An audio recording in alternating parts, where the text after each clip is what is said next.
To IMA guided channel friends. எஸ்எஸ்சிலேருந்து ஒரு notification வந்து அஃபிஷியலாக வந்து அனௌன்ஸ் பண்ணியிருக்காங்க. இது வந்து sub inspector Delhi police and CAPF அப்படின்னு சொல்லுவாங்க, சென்ட்ரல் ஆர்ம்டு போலீஸ் ஃபோர்ஸ் அப்படின்னு சொல்லிட்டு 2 நோட்டீஸ் வந்து கம்பைன் பண்ணி வந்து நோட்டீஸ் வந்து அலாட் பண்ணியிருக்காங்க ஃப்ரெண்ட்ஸ். இந்த பிடிஎஃப் லிங்க் வந்து நான் டெலகிராம் சேனலில் ஷேர் பண்ணுறேன்.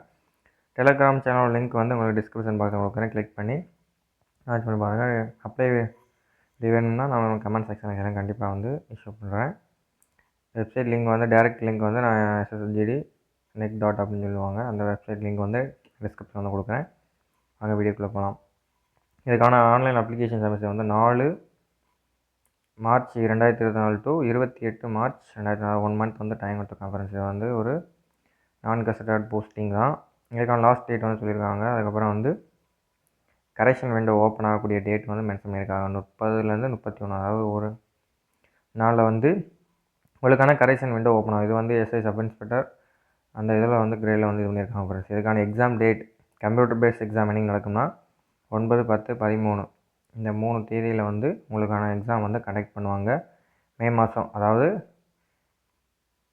ஏப்ரல் மே, அதாவது ஒரு 2 மந்த்ஸ் உங்களுக்கு டைம் இருக்குது ஃப்ரெண்ட்ஸ்.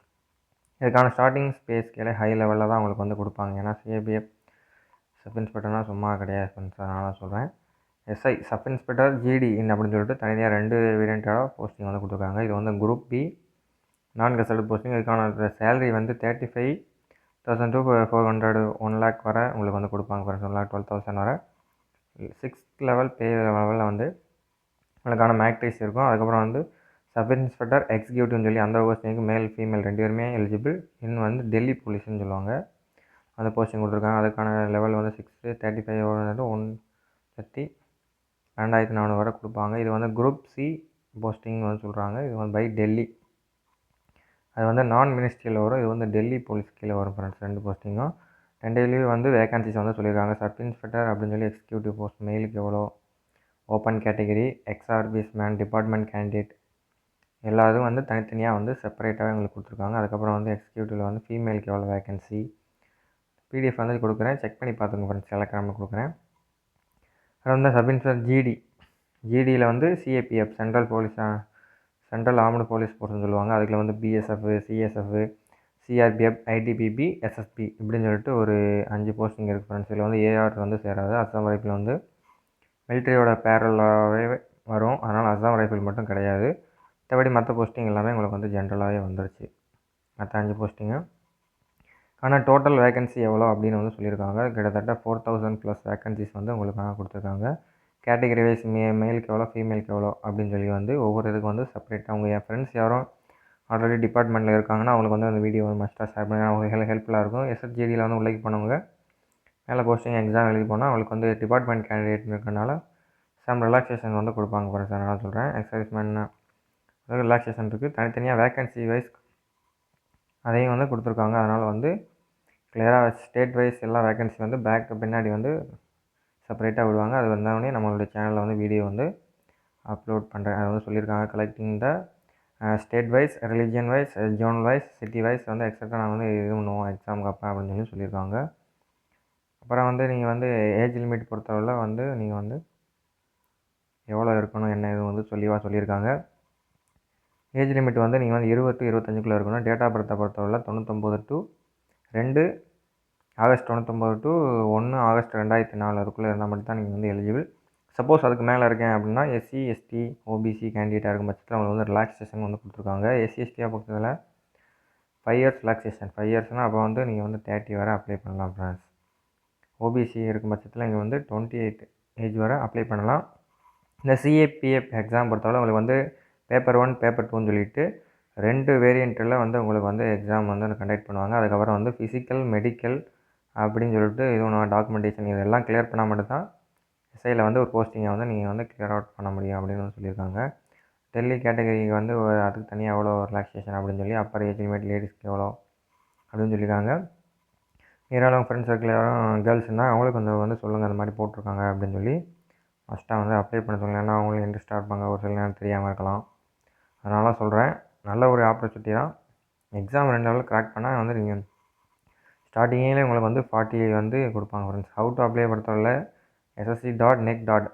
நியூ வெர்ஷன் வந்து இது விட்டுருக்காங்க, வெப்சைட் வந்து அப்டேட் பண்ணிட்டாங்க. இந்த வெப்சைட்டில் போய் ஹவு டு அப்ளை வந்து போனீங்கன்னா உள்ளே போய் அப்ளை பண்ணலாம். அப்ளிகேஷன் ஃபீஸை பொறுத்தவரை ₹100 ஜென்ரல் கேட்டகரி ஓபிசியாக இருந்தீங்கன்னா. எஸ்சி எஸ்டி ஃபீமேல் கேண்டிடேட்டாக இருந்தால் உங்களுக்கு வந்து ஃபீஸ்க்கு வந்து கிடையாது. ஆன்லைன் மோடில் வந்து விசா, மாஸ்டர் கார்டு, ரூபே, அதில் வந்து கிரெடிட் கார்டு, டெபிட் கார்டு இருந்தால் நீங்கள் வந்து பே பண்ணிக்கலாம். அப்படியே ஆன்லைனில் வந்து ஃபீஸ் எதுனா 29 மார்ச் வரல லாஸ்ட் டேட் வந்து உங்களுக்கு வந்து கொடுத்துருக்காங்க ஃப்ரெண்ட்ஸ். கரெக்ஷன் விண்டோ வந்து 30, 31, அதாவது 2 டேஸில் வந்து கரெக்ஷன் விண்டோ. சப்போஸ் உங்களை ஏதாவது தப்பாக அப்ளை பண்ணிட்டீங்க அப்படிங்கிற பட்சத்தில் நீங்கள் வந்து அப்ளை பண்ணி அதை வந்து கரெக்ட் பண்ணிக்கோங்க. அதான் உங்களுக்கு கரெக்டாக இருக்கும். அதுக்காக நான் சொல்கிறேன்.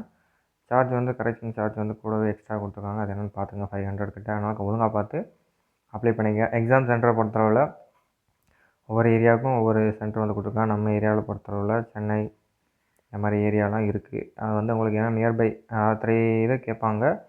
ரெஃபரன்ஸை பொறுத்தளவில் அதை வந்து நீங்கள் கரெக்டாக வந்து பார்த்து வந்து கொடுத்துருங்க. இந்த கொடுத்துருக்காங்க தமிழ்நாடு, தெலுங்கானா, பாண்டிச்சேரிக்கு என்னென்ன இருக்குது அப்படின்னு சொல்லி வந்து இடத்துல கண்டுக்காங்க. திருச்சிராப்பள்ளி, திருநெல்வேலி, மதுரை, கோயம்புத்தூர், சென்னை அப்படின்னு வந்து கொடுத்துருக்காங்க. அந்த இடத்துல உங்களுக்கு வந்து செக் பண்ணி பார்த்துக்க. நீங்கள் வந்து எக்ஸாம் இந்த இதை செக் பண்ணுறது வந்து உங்களுக்கு ஒன்று ஆஃபீஸ் வந்து SSC government.sr சதர்ன் ரீஜியனுக்கு வந்து இந்த வெப்சைட் தான் இது பண்ணுவாங்க. அந்த ஹால் டிக்கெட் டவுன்லோட் பண்ணுறது அதெல்லாம் அந்த வெப்சைட்டில் போய் தான் நீங்கள் வந்து டவுன்லோட் பண்ணிக்கணும் ஃப்ரெண்ட்ஸ். அப்போ தான் நல்லா கொடுத்துருக்காங்க. ஷெடியூல் ஆஃப் எக்ஸாமினேஷனை பொறுத்தவரை உங்களுக்கு வந்து பேப்பர் 1 ஃபிசிக்கல் டெஸ்ட்டு இருக்கும். அதுக்கப்புறம் வந்து பேப்பர் 2 கண்டக்ட் பண்ணுவாங்க. அது வந்து சேம் டைமில் கண்டக்ட் பண்ணுறாங்களா என்னென்னு வந்து தெளிவாக சொல்லலை. அப்புறம் detail medical examination all the stage அதுக்கப்புறம் முடிஞ்சோடனே உங்களுக்கு டெஸ்ட்டு வந்து இது பண்ணிடுவாங்க. பேப்பர் 1ல் பொறுத்தவரை என்னென்ன இருக்குன்னு வந்து தெளிவாகவே வந்து கொடுத்துருக்காங்க ஃப்ரெண்ட்ஸ். ஜென்ரல் இன்டெலிஜென்ஸ் அண்ட் ரீசனிங்கில் வந்து 50 கொஸ்டின்ஸு, ஜென்ரல் நாலேஜ் அவேர்னஸில் வந்து ஒரு 50 கொஸ்டின்னு, குவான்டிட்டிவ் ஆட்டிடியூடில் வந்து ஒரு 50, இங்கிலீஷ் காம்பன்சேஷனில் வந்து ஒரு 50, மொத்தம் வந்து உங்களுக்கு வந்து 200 மார்க்கு. 200 மார்க் நெகட்டிவ் மார்க் வந்து கொடுத்துருக்காங்க. பேப்பர் 2 பொறுத்தளவில் உங்களுக்கு வந்து இங்கிலீஷ் லாங்குவேஜ் அண்டு காம்பன்சேஷன் வந்து கொடுத்துருப்பாங்க. ஒரு 200 கொஸ்டின், 200 மார்க்கு 2 மணி நேரம் 2 ஹவர்ஸ் கொடுப்பாங்க. நெகட்டிவ் மார்க்கு இருக்குது ஃப்ரெண்ட்ஸ். 0.25 வந்து நெகட்டிவ் மார்க்கு. ஒரு கொஸ்டின் ரைட்டாக இருந்தால் 1 மார்க் கொடுப்பாங்க உங்களுக்கு. ராங்காக இருக்கும் பட்சத்தில் வந்து ஒரு 4 மார்க் வந்து உங்களுக்கு வந்து கழிச்சிருவாங்க, லெஸ் பண்ணிடுவாங்க. பேப்பர் 1 பேப்பர் 2 அதனால் இருக்குது. மல்டிபிள் சாய்ஸ் கொஸ்டின் தான். எக்ஸாமை பொறுத்தவரை உங்களுக்கு வந்து இங்கிலீஷ் ஆர் ஹிந்தி 2 லாங்குவேஜில் தான் இருக்கும். நீங்கள் தமிழில் சிஏபிஎஃப் எக்ஸாம் எழுதலாம்னு சொல்லி தமிழில் நினச்சிடாதீங்க. ஏன்னா இது வந்து எஸ்ஐ சப் இன்ஸ்பெக்டர் ரேஞ்சினால இங்கிலீஷ்லாம் கொடுப்பாங்க. ஜிடின்னா தான் ஃப்ரெண்ட்ஸ் தமிழில் வந்து மாற்றிருக்காங்க. அதை நான் இன்னும் மாற்றலை. அதனால் தெளிவாக வந்து பார்த்துங்க. நீங்கள் வரல தமிழ் வந்துட்டு ப்ரிப்பேர் பண்ணிட்டு போயிடாதீங்க. அதனால தான் சொல்கிறேன். அப்புறம் என்சிசி சிபி சர்டிஃபிகேட் வச்சுருந்தா உங்களுக்கு வந்து ரிலாக்ஸேஷன் ப்ளஸ் போனஸ் மார்க் வந்து கொடுத்துருக்காங்க. மேக்ஸிமம் மார்க் வந்து 10, சி வச்சுருந்தா, பி வச்சுருந்தா 6 மார்க்கு, 4 மார்க் வந்து ஏ சர்டிஃபிகேட். பர்சன்டேஜ் வைஸில் வந்து கொடுத்துருக்காங்க 5, 8, 6 அப்படின்னு சொல்லி அதை வந்து கிளியராக நீங்கள் வந்து இது பண்ணியிருக்காங்க. அப்படின்கான சிலபஸ் கம்ப்யூட்டர் பேஸ்ட் எக்ஸாம் வந்து சொல்லியிருக்காங்க. ஜென்ரல் ரீசனிங் அப்படின்னா வந்து உங்களுக்கு வந்து என்னென்ன டாப்பிக்னு சொல்லி தெளிவாகவே வந்து கொடுத்துருக்காங்க. அதை வந்து கான்சன்ட்ரேட்டாக கரெக்டாக வந்து பார்த்துக்கோங்க. அப்புறம் நாலேஜில் எதுலேருந்து கேட்பாங்க, பாலிட்டி, எக்கனாமிக் அப்படின்னு நிறையா வந்து கொடுத்துருக்காங்க. குவாலிட்டி ஆப்டிடியூட் அதில் வந்து என்ன கேட்பான், square route, profit and loss கொஞ்சம் அட்வான்ஸ் லெவலில் இருக்கும். ஜிடி லெவலை விட கொஞ்சம் அட்வான்ஸ் லெவலில் தான் வந்து கேட்பாங்க. ஏன்னா எஸ்ஐ ரேஞ்சினால காம்படிஷன் வந்து கொடுத்துருக்காங்க. அதுக்கப்புறம் இங்கிலீஷ் பேப்பர் 2 பொறுத்தவரை இங்கிலீஷ் காம்படிஷன் மட்டும் கேட்பாங்க ஃப்ரெண்ட்ஸ். ஃபிசிக்கல் ஸ்டாண்டர்ட் ஹைட்டை பொறுத்தவரை உங்களுக்கு வந்து 170 இருந்தால் அப்ளை பண்ணுங்கள். 169 இருக்குது பாயிண்டில் இருக்கலாம் அப்ளை பண்ணுங்கள். ஏன்னா கரெக்டாக வந்து இதில் வந்து பார்ப்பாங்க ஃப்ரெண்ட்ஸ். நீங்கள் 169 இருந்தால் அப்ளை பண்ணாலும் வேஸ்ட் தான். எக்ஸாம் வந்து கிளியர் பண்ணாலும் உங்களுக்கு வந்து ஃபிசிக்கலில் வந்து எப்படி பார்த்தாலும் உங்களுக்கு வெளியே அனுப்புவாங்க. அதனால தான் சொல்கிறேன். 170 கரெக்டாக இருக்குது அப்படின்னா வந்து ஜஸ்ட்டும் அதே மாதிரி தான் ஃப்ரெண்ட்ஸ். 80, 85 இருக்கணும். அதையும் வந்து செக் பண்ணி பார்த்துங்க கரெக்டாக. அதனால் வந்து ஃபீமேலாக இருக்கும் பட்சத்தில் ட்ரைப்ஸ் அவங்கள இருக்குன்னா 154 வந்து சொல்லியிருக்காங்க எக்ஸ்பெக்டட். அந்த ஷெடியூல் அதாவது வந்து ட்ரைப்ஸ் யாராக இருந்தாலும் 157 இருந்தால் போதும். வெயிட் வந்து அஸ்பேர் இதுபடி ஃபிசிக்கல் எஃபிஷியன்சி டெஸ்ட்னு சொன்னாங்களா, அதுக்கு வந்து மேலுக்கு வந்து 100 மீட்டர் ரன்னிங்கில் வந்து 5 முடிக்கணும். 1500 மீட்டர் வந்து 6.5 மினிட்ஸ், அது 6.5 நிமிஷத்தில் வந்து நீங்கள் கம்ப்ளீட் பண்ணணும். லாங் ஜம்ப் வந்து 3.6 மீட்டர் 3 சான்ஸ் வந்து கொடுப்பாங்க, அதை வந்து தாண்டணும். ஹை ஜம்ப் பொறுத்தவரை 1.2 மீட்டர் 3 சான்சஸ் வந்து கொடுப்பாங்க, அதை கிளியர் பண்ணணும் மெயில். அப்புறம் ஷார்ட் புட் 16 எல்பி வந்து 4.5 மீட்டர் 3 சான்ஸ் வந்து கொடுப்பாங்க, அதாவது பவுண்டுன்னு நினைக்கிறேன், சரியாக தெரில. ஃபீமேலாக இருக்கும் பட்சத்தில் உங்களுக்கு 100 மீட்டர் வந்து 10 செகண்ட், 800 மீட்டர் ரேஸ் வந்து 4 நிமிட்டில் வந்து கம்ப்ளீட் பண்ணணும். அதுக்கப்புறம் வந்து லாங் ஜம்ப் வந்து 2.7 மீட்டர் 3 சான்ஸ் ஹைட் ஜம்ப் வந்து கொடுத்துருக்காங்க. கிளியர் பண்ணால் மட்டும்தான் நீங்கள் வந்து இது ஒன்று. அடுத்து வந்து மெடிக்கல் வந்து உங்களுக்கு இது ஒன்று ஃபிசிக்கல் ஸ்டாண்டர்ட் டெஸ்ட்டை வந்து பிஇடி இது வந்து அதில் கிரவுண்ட்லேயே வந்து உங்களுக்கு வந்து செக் பண்ணிடுறோன்னு வந்து சொல்லியிருக்காங்க. மெடிக்கல் அதுக்கடுத்து வந்து மெடிக்கல் ஸ்டாண்டர்ட் டெஸ்ட் வந்து பார்ப்பாங்க ஆல் போஸ்ட்டு.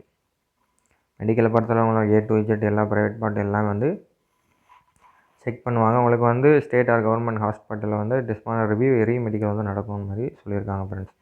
ஐ டெஸ்ட்டை பொறுத்தவரை நீங்கள் ஸ்பெக்ஸ் போட்டிருந்தாலும் அப்ளை பண்ணலாம்னு சொல்லியிருக்காங்க. 6.9 வரை அதெல்லாம் செக் பண்ணி பார்த்துட்டு நீங்கள் வந்து அதுக்கேற்றாப்புல வந்து அப்ளை பண்ணிக்கோங்க ஃப்ரெண்ட்ஸ். அதான் வந்து கரெக்டாக இருக்கும். அதுக்கப்புறம் டேட்டூ வந்து எல்போவில் எவ்வளோ சைஸில் இருக்கணும் அப்படின்னு வந்து சொல்லியிருக்காங்க. டைப் சார்ந்து அதில் வந்து தெளிவாக வந்து கொடுத்துருக்காங்க. அதனால் வந்து அதை வந்து தெளிவாக வந்து ஒன்ஸ் வந்து நீங்கள் செக் பண்ணி பார்த்துக்குங்க எல்லாமே A to Z. கீழே பார்த்தீங்கன்னா அப்படியே வந்து போஸ்ட் கோடு வந்து கொடுத்துருக்காங்க. நீங்கள் வந்து டெல்லி போலீஸ் சப் இன்ஸ்பெக்டர் அப்படின்னா நீங்கள் வந்து ஏன்னு வந்து ப்ரிஃபரன்ஸ் வந்து கொடுக்கணும். அதுக்கப்புறம் பார்டர் செக்யூரிட்டி BSFனா Bன்னு, இண்டஸ்ட்ரியல் அப்படின்னு சொன்னால் Cன்னு வந்து கொடுக்கணும். CRPF அப்படின்னா Dன்னு கொடுக்கணும். Indian report border sub inspector apply பண்ணிங்கன்னா வந்து E கொடுக்கணும். சதான் சிவாபாலை வந்து கொடுத்தா Fன்னு வந்து கொடுக்கணும் ஃப்ரெண்ட்ஸ். டெல்லியில் நீங்கள் வந்து இது பண்ணுறதா இருந்தால் ஏன்னு கொடுத்தா போதும்.